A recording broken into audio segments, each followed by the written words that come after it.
Hello, everyone. Welcome back to the AAS YouTube channel, and this is the good stuff. This is the AAS Journal Author Series, and I'm super happy to have Emily Moravec with us today. Hi, Emily. Hello. How are you? Hi. I'm doing very well. It's a pleasure to be with you today. I'm excited to talk about the work that I've done. How are you doing today? I'm doing good.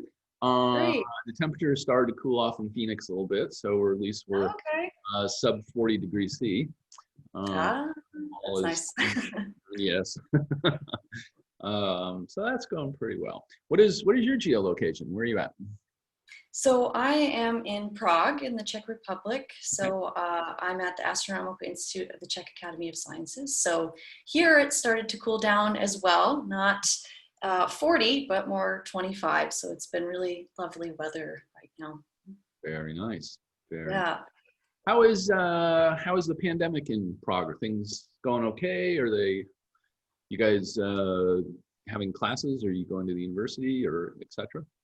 Yeah, so we had lockdown for, as most of the world, for about 3 months or so. So it was March through June/July. Mm-hmm. And then we didn't have very many cases. And so life went back to pretty much life as usual, except for no traveling for most of August and September. But now the caseload has started to go up quite a bit now. So restrictions are coming back into place. So yeah, we are well into the second wave. Right. So I don't anticipate that we will be working from home exclusively again, but I think a lot of restrictions will be coming, which I think is a good thing. So good work with that. Stay healthy. Yeah, thank you. That is an awesome picture behind you. That looks. Thank you. What is that? So this is the galaxy cluster that I will be talking about, showcasing the different radio sources that are in this galaxy cluster. So this is a stack of all of the radio data that we have of this cluster. So it showcases the morphology of the radio jets, which was fantastic. Yeah. Cool. So what do you like to do for research in general then? I imagine radio galaxies and etc. But in general, what do you like to do? Yeah, so I really enjoy investigating radio galaxies as a whole. So I've spent a lot of time investigating the connection and interplay between radio galaxies and dense environments, such as galaxy clusters, to see how the two affect one another. Mm-hmm. I'm also doing some work with comparing radio galaxies to X-ray binaries to see what we can tell about the physics between the two, if they're similar or not, because you have the small scale objects of X-ray binaries and the large scale objects of AGN. So as a whole, I really enjoy spending my time looking at radio observations of active galaxies. Awesome. And that will bring us to this really lovely and new APJ paper, The Massive and Distant Clusters of WISE Survey 9, High Radioactivity in Emerging Cluster. And Emily, take us away. Okay, thanks. Yeah, so this is a paper about a particular galaxy cluster that is part of a broader galaxy cluster catalog called the Massive and Distant Clusters of WISE Survey. So this, we have that number there. This is a series of a lot of different papers coming out from this galaxy cluster catalog, the Massive and Distant Clusters of WISE Survey. So each paper that's published in this series is using data from that cluster survey. Okay. So yeah, let's look at a picture while I speak. Okay. So let's go down. I prefer to speak about something and while people are looking at things. So if we go down to figure 1. There we go. Yes, perfect. Just so we have something there to look at. Mm-hmm. All right, so this galaxy cluster is particularly special. And I have been doing some work on a sample of galaxy clusters that had radio observations of these galaxy clusters. And so we know that the number of AGN increases as a function of redshift in galaxy clusters. So at a redshift of about 1, we have a peak in the number of AGN in galaxy clusters. Okay. And so this is a really important and interesting epoch to look at this connection between AGN and the cluster environment and how they affect one another and affect one another's evolution. And so what we did as a part of a larger study is that we cross-correlated the massive and distant clusters of WISE survey, which is a catalog of about 2,500 galaxy clusters at this particular redshift, at about a redshift of 1. So we took that catalog and cross-correlated it with the faint images of the radio sky at 20 centimeters, or FIRST survey, in order to find the clusters that had extended radio sources near the cluster center, in order to really probe this connection between AGN and the cluster environment. And so what we did is we did a VLA observing program of about 50 of these clusters that had extended radio sources in them. And we have other papers on that, but this cluster in particular stood out among the rest, and it was very interesting. And so in particular, it had 5 radio sources, which is what we see here in the bottom of figure 1. And there were only 2 clusters in this sample of 50, I call them radioactive cows. So it's radio observations of active galaxies in mad cows clusters. So there were only, yeah. Good.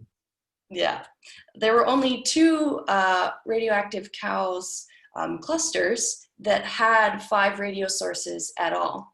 And there were also only 2 clusters that had extended radio sources, like source D and source B and source A. Yeah, and it's also the only cluster that has sources like A and B. So these 2 sources are interesting because they are bent tail radio galaxies. Mm-hmm. So typically you'll see radio galaxies that are like source D, that have those radio lobes that are well separated. So those are typically called the FR2s, or the Faranoff and Riley class 2s. Yeah. But when radio galaxies are in a dense environment, such as in a galaxy cluster, they can interact with the intercluster medium. And either the velocity of the galaxy or the velocity of the intercluster medium creates ram pressure, and that will distort the jets, which is what we're seeing with these sources A and B. So it's bending due to velocity of either the galaxy itself or the intercluster medium.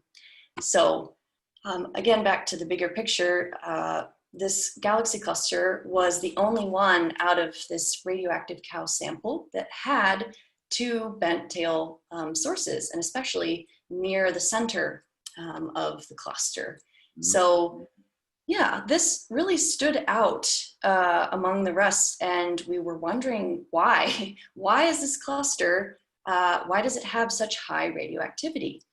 And something that was also very exciting about this cluster is we had a lot of data for it, especially the radio data. So there's the LOFAR data, which is that 144 megahertz data from the first data release of the survey. And then we have 2 bands of VLA data, which is in the middle there. Yeah, and it showcases the beautiful morphology of the jets. Mm-hmm.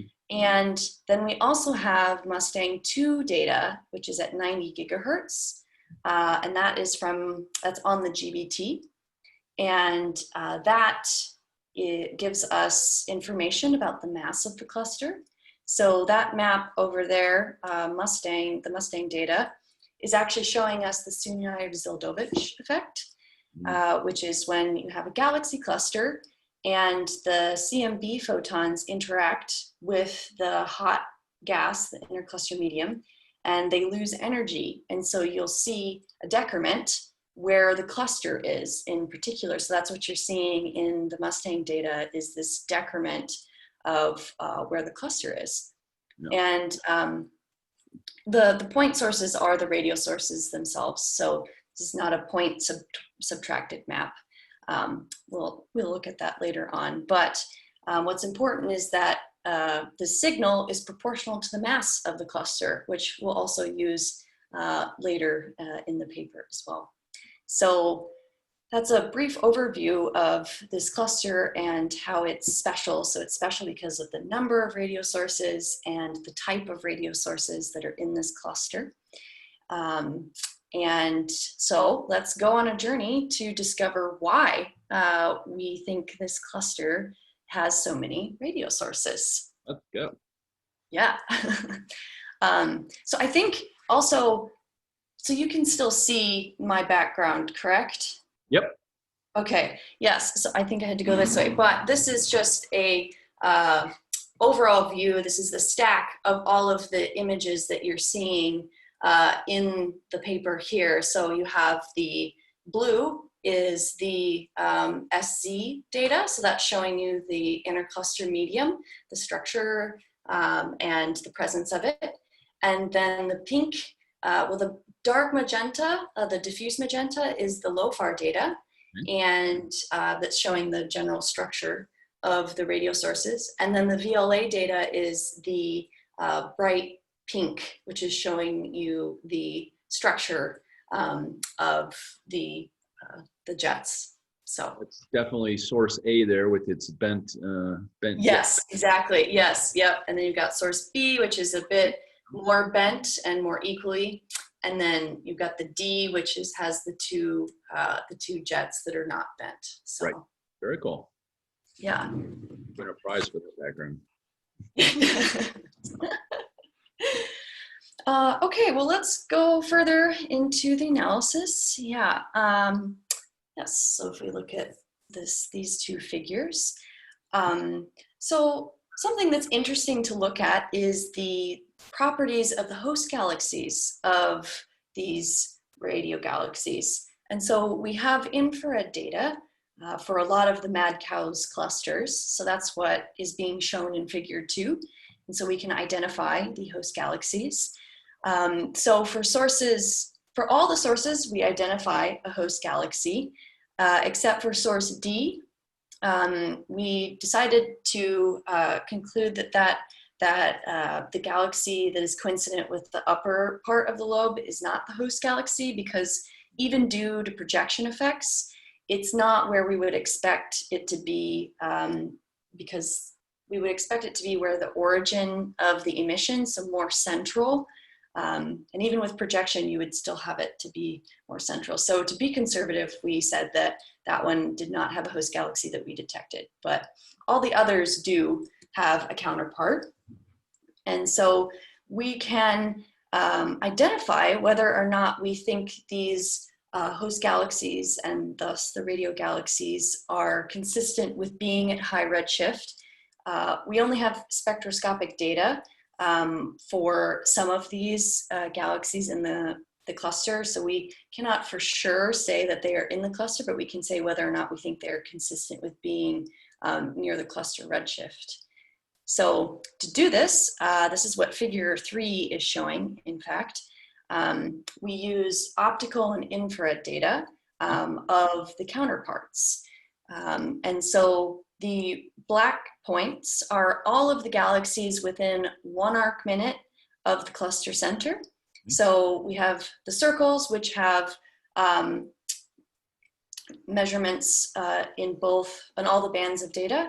And then the triangles are those that we had to put an upper limit on, that they were identified in one of the images, but not the other. Okay. So yeah, these are all of the galaxies within 1 arc minute of the cluster center. And then all of the colored points are different counterparts. So the magenta square, yeah, and the green star, which is up, yep, exactly. And then the next one right next to it, the yellow cross, yes. Those are all counterparts. So those are the counterparts of source B, Okay. source A, and source, oh wait, no, it's C, B, and E. Okay. Yes, and then the, the pentagon that is lime green down, yes, that one, that is the counterpart of source A. So we can put all of these on this diagram to determine whether or not we think they are consistent with being at high redshift. Yeah. And we do this by comparing them to models of just a simple stellar population, which is what the blue and red lines are showing. So these are they're showing the expected colors of a galaxy as a function of redshift. So in the lower left-hand part of the plot, you have the expected colors of a galaxy at redshift 0, and then as you go up, 0.5, Yep. and then as you go further up, around 1, which is around the cluster redshift. And then the two different kinds of models are, the red is a passive galaxy, so it's a red and dead galaxy.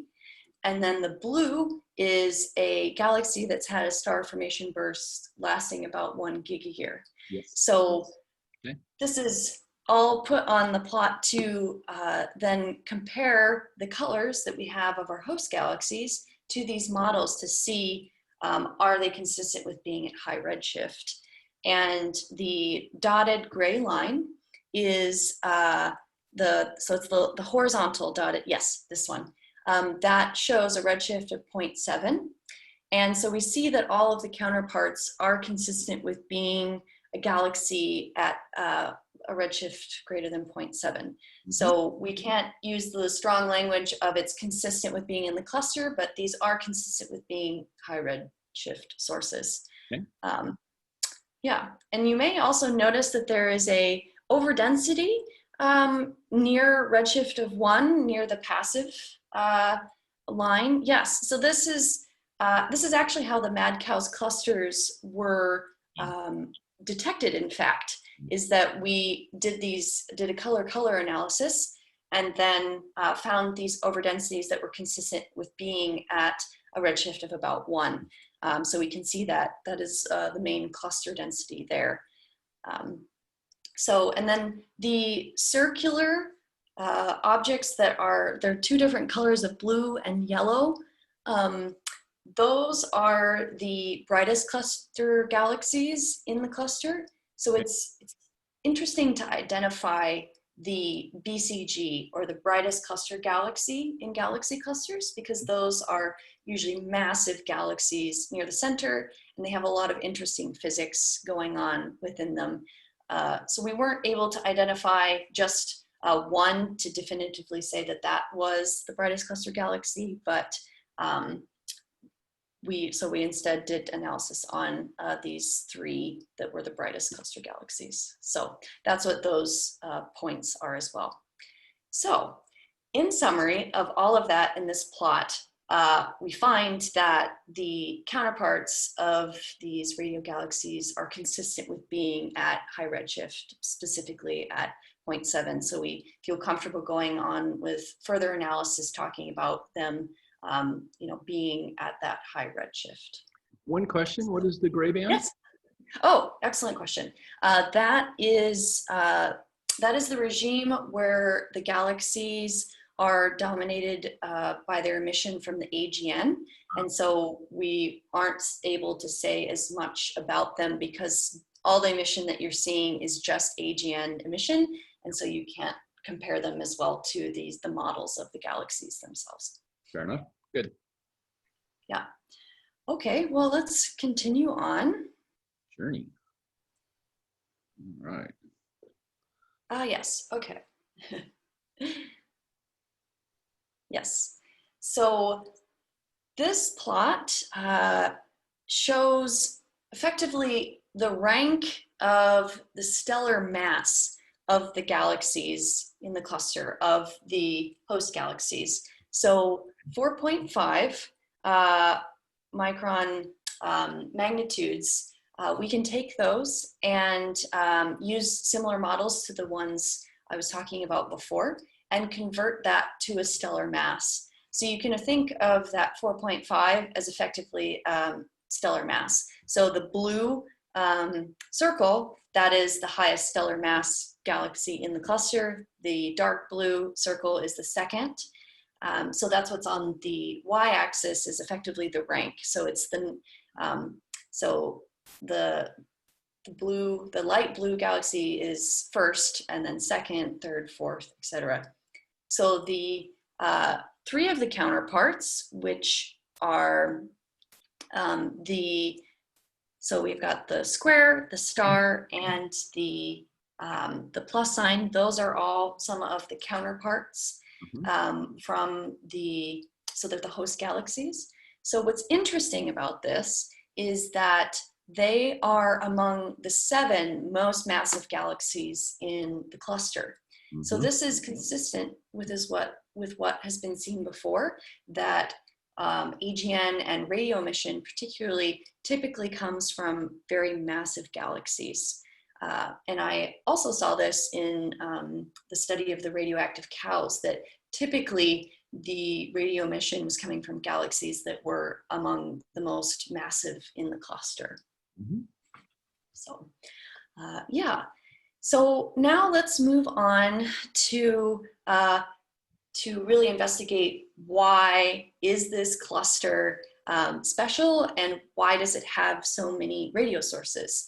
So the title there gives it away a bit, but we have 3 lines of evidence pointing to that this system is a merging system. So that's what we believe is creating this high radioactivity. So let's go through each line of evidence. So there's a plot for each one of these. Okay. So if we go down a bit, 5. One more. This is just showing, I guess I can speak about this a little bit, but this is showing the IRAC image, so the infrared image of the cluster, and showing you where the brightest cluster galaxies are, which they're not terribly central to the cluster. So the time sign in the very center of the image, that is the center of the cluster as indicated by the overdensity of optical and infrared galaxies. And then the plus, the white plus, is the center of the cluster as identified from the Mustang data, from the SZ data. So this is just showing you where the brightest cluster galaxies are in the system. So let's keep going down.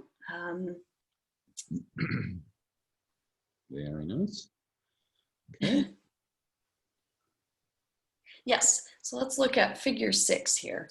So the first line of evidence that this is a merging system is the left side of figure 6. And this is a density plot of the galaxies that are near the cluster redshift. So we applied color cuts like that figure that I showed before to isolate galaxies at high redshift. And then we apply a smoothing kernel and we get this density plot. So the plus sign is the center of the cluster as identified by the massive and distant clusters of WISE survey. So that's how the color cuts are just slightly different than what I had done, than what we had done for the total, for the full survey, which is why it looks just a little off center. But the dotted circular, the dotted circle shows 1 arc minute around the cluster center. And so you'll notice the main thing to take away is that you have the central structure in the center, which is the main cluster. But then up to the upper left-hand corner, you'll see a substructure. And my left. Yeah, so over a little bit, Yes, there. Here. So there's this extent, yes. Okay. Yeah.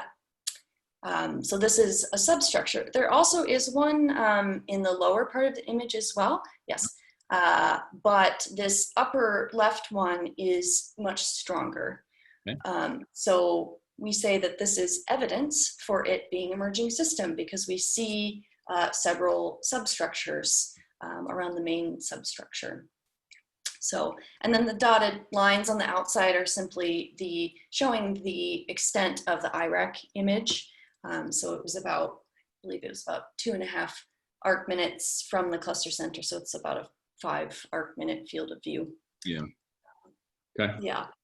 And so, and then the right panel of figure 6 is showing the SZ data from Mustang. And just to show how these two relate, so you can see the brighter areas of the Mustang data, and that is showing where the SZ decrement is the highest. So that's where there's a lot of the ICM. And then each of the radio sources are marked by their symbols. So yes, and yeah, I realized that, yeah, the middle one, so the star is the one, it's this central one that has the really beautiful bent jets. Yes, I think the zooming in. So, yes. Yes. And that is one of the more massive ones as well, one of the more massive galaxies as well. So that's what the right side of this figure is. Yeah, just to show that correlation between the SZ signal and the density of the galaxies at this redshift. Yes. Okay. Cool. So nice. Yes. I think that's everything about this. Oh, I misspoke. So the plus sign is the center from the SZ data, not from the MADCOUS search. So that's why it's a little bit off center, it was shown in previous figures as well. Yeah. It's all good. I follow. Okay. So that was the first line of evidence that this is emerging system. So we have these 3 lines of evidence. And so this was based on the density of the galaxies in the cluster. Yep. So the second line of evidence is the morphology of the radio jets. So let's go back up so that we can look at those again, because they don't have a figure later in the paper. I believe it was, if we just go to figure 1. Sure. Yeah. Yes. Excellent. Okay. So the second line of evidence that this is an emerging system comes from particularly sources B and A, these sources that are bent, and particularly source A. So it has a lot of different morphological classifications that we can give it. And so the first one is, well, both A and B are these bent tail sources, which is what I was speaking about before, is when the jets interact with intercluster medium, and then they can become bent. And source A also is a hybrid morphology radio source, possibly, which is a radio galaxy that has 2 different classes of jets on each side. So on one side, it has an FR2 type, which is like source D, where you have just these 2 bright lobes with hot spots that are well separated. Yes. And FR1s are those that it's very bright near the core of the galaxy, and then it disperses. So that's like the top part of this source is an FR1. And the bottom part of this source is an FR2, where it has this lobe. So it has been theorized, actually, that these hybrid morphology radio sources form in chaotic environments, and particularly merging clusters, because you can have a differential environment on one side of the source as opposed to the other in a chaotic environment. This source can also be classified, we believe, as a wide-angle tail radio galaxy. So there are different types of bent tail radio galaxies. There are narrow angle tail radio galaxies, which is sort of similar to what B is. We didn't classify B, but that's when you have these jets that are very much bent, and sometimes they can be bent so much that they merge into one, and you just see the host galaxy with a streaming tail behind it. So the narrow angle tail radio galaxies happen from the movement of the host galaxy moving around the galaxy cluster, and that the ram pressure that is produced bends the jets. So if you have higher velocity, you get these jets that are bent more.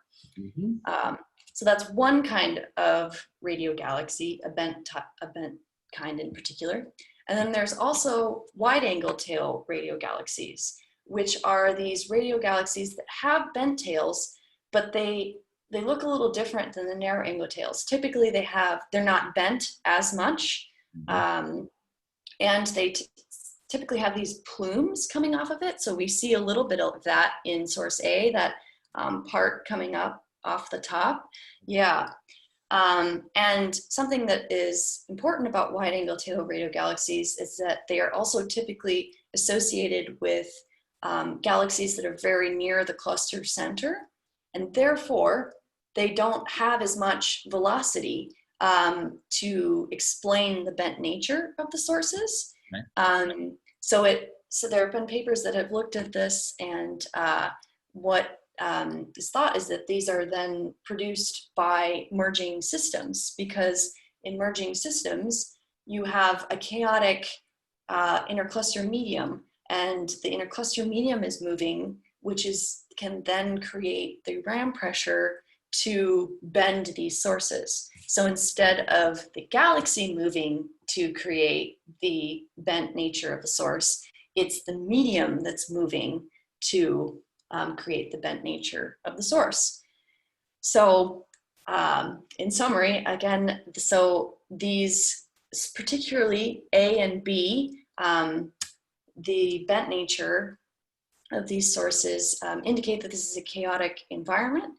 And particularly source A, being a wide-angle tail radio galaxy and a possible high Moors, indicate that it's also in a merging system, because that is what is used to explain the bent nature of these central galaxies. So that is the second line of evidence that we have that this is a merging system, from the morphology of these central sources. Yeah. Cool. And yeah.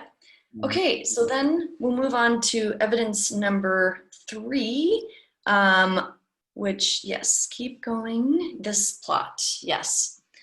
All right, so as I mentioned earlier, we have the Mustang data, which gives us the SZ data for this cluster. And with the SZ data, we are able to calculate the mass of the cluster. So that's what is, sorry, did you? Oh, that's good, okay. Okay. So yeah, the mass of the cluster is on the y-axis. So this is for the mad cows clusters that we had SZ data for at the time. And then on the x-axis is the richness of the cluster. So this is the number of galaxies in the infrared images that are within 1 megaparsec about of the cluster center. So basically you have the mass of the cluster, not the total mass, and the number of galaxies on the x-axis. So the black points form a mass richness relation for some of the mad cows clusters. And we'll notice that there are those of these that lie off of the relation. And so those are the ones that are, yes, those that are red. And we have Chandra data for these. And we found that these are merging systems in particular. And the yellow star is the mass and richness of this galaxy cluster. So it's MOVE 1506. So it is, it lies along with those that are merging systems. So this is the third line of evidence that this is a merging system. And just for some context, I'd like to mention why it makes sense that those merging systems are over in that area of the plot. So if you think of two merging systems, and as they coalesce, you will, when they're in the middle of this merging process, you will notice that the number of galaxies increases before the whole, before the mass of the intercluster medium, which is what the SZ data is tracking, has time to coalesce and create a stronger SZ signal. So in this plot, it makes sense then. So you have merging systems where you're seeing more galaxies in this radius, but it hasn't yet had time to fully coalesce and create a stronger SZ signal. Okay, that makes sense. Okay, excellent. Okay, so this was the third line of evidence that we had that this was a merging system. So with that, we interpret that the high radioactivity of this beautiful cluster is due to the merging nature of the system. So the fact that the dynamical state of the cluster is affecting the number of AGN and radio sources in general is really quite interesting. And this has been seen, so to my knowledge, there are two other papers that have seen something like this. None at this redshift yet, but yeah, this is very interesting system because it is a merging system, and that seems to be correlated to the number of radio galaxies that are in this cluster. Yeah, so that's an overview of the work that we did on this galaxy cluster. That is awesome. That is great. So, Emily, where do we go? Where does the field go over the next, let's say, 5 years or so? Is there number 10, 11 in this paper series? Is there new observations coming online? How can we better probe this particular cluster?